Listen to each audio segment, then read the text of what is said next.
հարցը, պարոն Փաշինյան, չեմ վախենա եւ կասեմ, որ Հայաստանի Հանրապետությունը ցնցած վեդի մանկապղծության դեպքն է, որը տեղի ունեցել 3 ամիս առաջ, սակայն միայն նախաձեռնվում է քրեական բուն գործընթացի է հասնում լրագրողների աղմուկի բարձրացրած աղմուկից հետո ընդհանուր առմամբ դուք ճիշտ եք ասեք իրավական գործընթացը ես ինչ կապ ունեմ, բայց ուժայինների, քննչական մարմինների աշխատանքի թերացում, գործունեություն այս դեպքում դիտարկում եք, թե չէ, որովհետև օրինակները բազմազան են։ Մի քանի ամիս առաջ 1.5 տարեկան երեխա մահացավ 1.5 ամիս տևած ծեծից հետո, վենդետաները հանրապետությունում շարունակվում են, կանխամտածված սպանությունները գոհեք ուժայինների, քննչական մարմինների աշխատանքից եւ մեկ կարճ հարց Վարդաշենցիները խնդրել են իրենց խնդրի հետ վերաբերյալ ձեզ փոխանցել, ամիսներով, տարիներով մնացել են վթարային շենքերում, Ավինյանը ասում է խոսում է տվել չի լուծվում, չեն կարողանում ապրել, ես անձամբ այնտեղ եմ եղել անձրևների ժամանակ, փլուզումներ եւ այլն մի սարսափելի վիճակ, ասում են երբ է լուծվելու մեր խնդիրը։ Պետի դեպքը բացահայտվել է օպերատիվ մարմինների ահազանգի արդյունքում, այսինքն իրավապահներն են բացահայտել այդ դեպքը եւ իրավապահներն են քննություն անում։ Դուք այդ գործերին, ես գիտեմ կոնկրետ լրագրողներ, ովքեր իրավապահ մարմիններում ունեն աղբյուրներ եւ այդ աղբյուրներին, որոնք աշխատանքային ինֆորմացիա են փոխանցում, դրա հետ կապված նույնիսկ քրեական գործեր կան հարուցված եւ իհարկե այդ բանի անպատասխանատու իրավապահներին անպայման կգտնենք եւ համակարգից կհեռացնենք, այսինքն այդ գործերը իրական մի մասին հեռացրել ենք իդեպ արդեն։ Այդ գործերը բացահայտվել են իրավապահների օպերատիվ աշխատանքի արդյունքում։ Ձեզ ինչի՞ է թվում, որ այդ գործը, բա դուք որտեղից եք իմացել այդ գործի մասին։ Իրավապահներից են ձեզ ինֆորմացիա տվել, դուք էլ ինֆորմացիան տպել եք։ Դուք եք գնացել հետա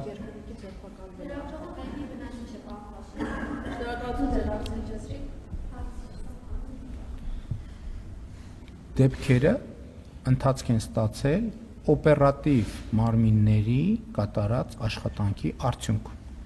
Եթե օպերատիվ մարմինները աշխատանքը չկատարեին իրանց, դուք այդ դեպքերի մասին չէիք իմանա, ինչպես չգիտեիք նախկինում։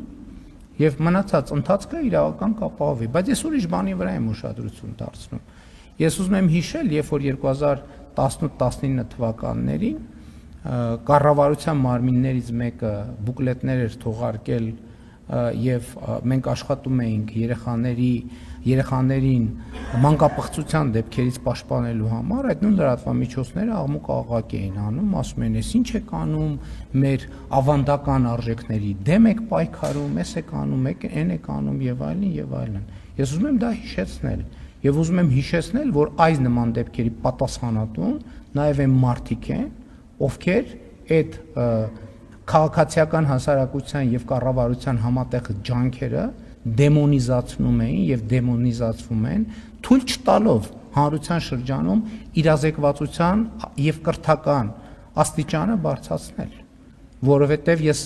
վախենամ այդ դեպքերը շատ ավելի ծավալով մեծ են, քան մենք ընդհանրապես դրա մասին պատկերացում ունենք եւ քաղաքացիական հասարակության կազմակերպություններ կան, ովքեր տասնամյակով են այդ երևույթների դեմ պայքարում եւ նրանք անընդհատ լրատվամիջոցների եւ քաղաքական ուժերի թիրախում են որպես ապազգային, որպես մեզ ավանդական արժեքների դեմ գործող կազմակերպություններ եւ ես այս փաստերը ցույց են դնում, որ ավանդական արժեքների պաշտպանության դիրքերից հաճախ հանդես են գալիս, հաճախ չէ, որոշ դեպքերում ուղիղ կամ անուղղակի հանդես են գալիս մանկապղծությունը պաշտպանողները։ Ես ուզում եմ հիշեցնել նաև նախկին իշխանության ձեզ հայտնի շրջանակների հետ կապված ինչ դեպքեր են եղել, որոնք հետագա հովանավորության ներքո ինչ պրոցեսներ են տեղի ունեցել։ Եվ հետևաբար մենք պետք է այս հարցերի վերաբերյալ հանրային իրազեկվածությունը բարձրացնենք եւ որպեսզի դեպքերից մենք կարողանանք խուսափել։ Ինչ վերաբերում է իրավապահ մարմինների աշխատանքին, ընդհանրապես դատաիրավական համակարգի հետ կապված ես մի անգամ չի որ արտահայտվել եմ, դրա համար մենք իրավապահ համակարգը բարեփոխել ենք եւ կբարեփոխենք եւ կշարունակենք բարեփոխել։